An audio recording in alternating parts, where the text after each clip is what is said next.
Buenos días, Fabiana, Martín, buenos Buen días, día. ¿cómo le va? ¿Cómo le va, doctor? Muchísimas gracias por este contacto. Bueno, a ver, yo en la introducción trataba de más o menos introducir a la audiencia en el tema que estamos por empezar a desarrollar. Creo que a nadie escapa que los países con menos presupuesto, con menos dinero, enfrentan problemas que los países de ingresos altos quizás lo resuelven de otra manera. Y la cuestión de la evolución de la ciencia médica yo creo que no es una cuestión menor, ¿no? Y en este caso lo que usted publicó en esta revista, que no quiero citar en inglés porque me va a salir mal, que es Nature Reviews Neurology, básicamente advierte eso, que se está investigando las cuestiones de los problemas neurológicos, fundamentalmente las demencias, en regiones donde no se dan la mayoría de los casos, que son los países de menor presupuesto. Exacto.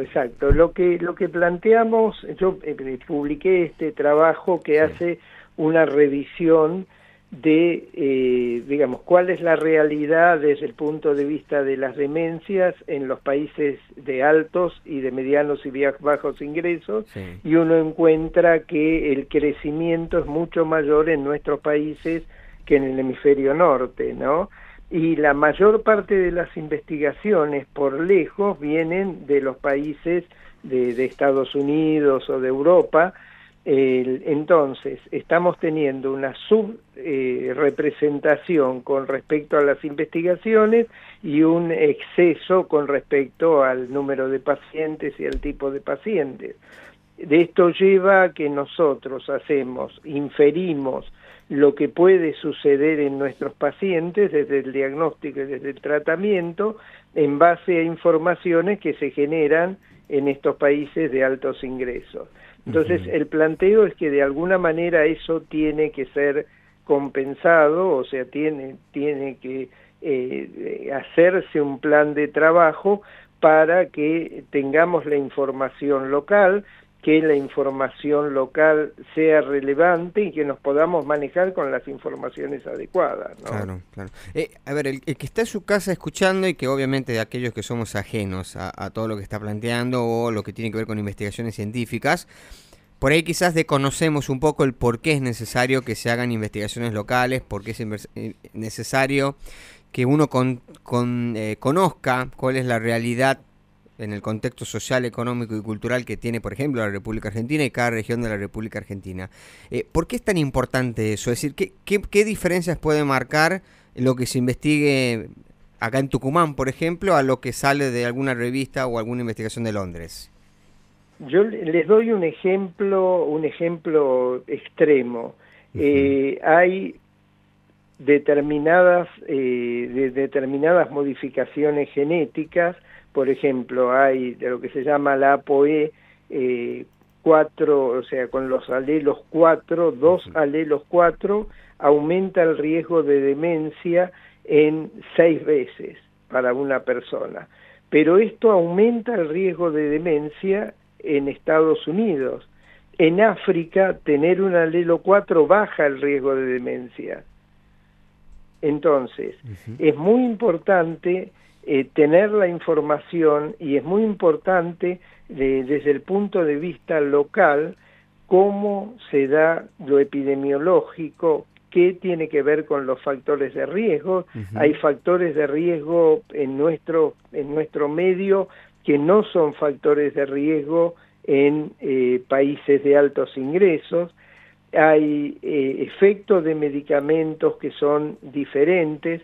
Entonces es muy importante el hecho de tener información y poder actuar con esta información. Esto no solo se está dando en esta diferencia entre altos y bajos ingresos de los países, sino aún dentro de Estados Unidos hay toda una discusión acerca de los datos que se tienen de poblaciones caucásicas, y no se tiene información de la población negra y de la población hispánica, como ellos llaman, y la respuesta a las medicaciones, las características desde el punto de vista de factores de riesgo no son las mismas. Claro. Ahora, tomando en cuenta que por lo que usted nos cita, ¿no?, donde se concentra la mayor cantidad de investigaciones, nos dice, es un mensaje, ¿no?, que a las claras que esos países, los de ingresos más elevados, donde concentran la mayor cantidad de investigaciones, no han demostrado interés en representar a las diferentes poblaciones con sus diferentes contextos. Lo que nos marca la importancia, volviendo al caso argentino si se quiere, la importancia de que los científicos locales trabajen en Argentina y no que vayan a trabajar a Estados Unidos o a Inglaterra o a la Unión Europea. Exacto, exacto. Por un lado eso. Sí. Por otro lado, algo que yo rescato en el paper que pongo, cuál es el modelo de asociación que uno debería tener en consorcios internacionales.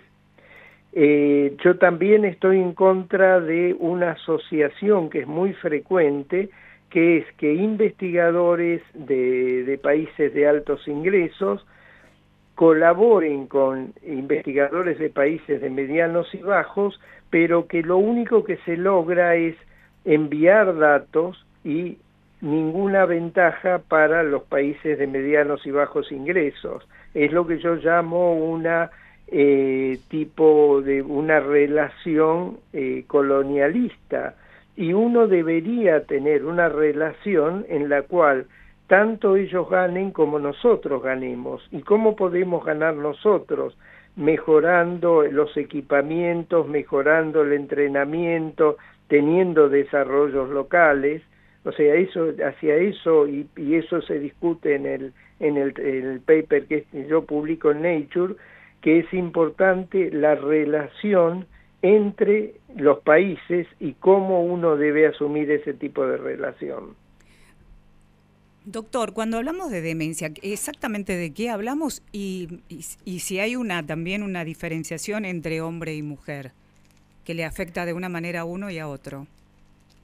Sí, cuando hablamos de demencia hablamos de deterioro cognitivo que impacta en el todos los días. O sea, la demencia es un individuo que por las fallas de memoria, por las fallas en el pensamiento, tiene dificultades en su trabajo, en sus actividades diarias. Eso es el concepto de demencia. Hoy se trabaja en el concepto de demencia y en un paso anterior, que es el deterioro cognitivo simple, sin el impacto funcional que tiene la demencia.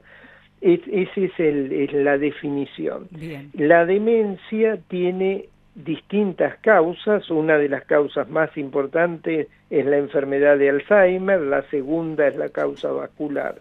Bien. Cuando vemos con respecto al sexo, las mujeres tienen más prevalencia de demencia en relación a los hombres. Claro. Bueno, ese era también uno de los puntos que muchas veces se los tiene en cuenta en este tipo de estudios, ¿no? Sí, exacto. Bien. Doctor, muchísimas gracias por su tiempo, por supuesto por toda la información. Bueno, y ojalá que sigamos teniendo novedades con respecto a la evolución de la ciencia médica, ¿no? Que sobre todo en estos momentos en lo que estamos atravesando y con riesgos en crecimiento en algunas cuestiones y factores fundamentales, es más necesario que nunca, ¿no, doctor? Así que muchísimas gracias. Bueno, muchas gracias a ustedes. Que tengan buen día. Buenos días. Hablábamos con el doctor Ricardo Allegri.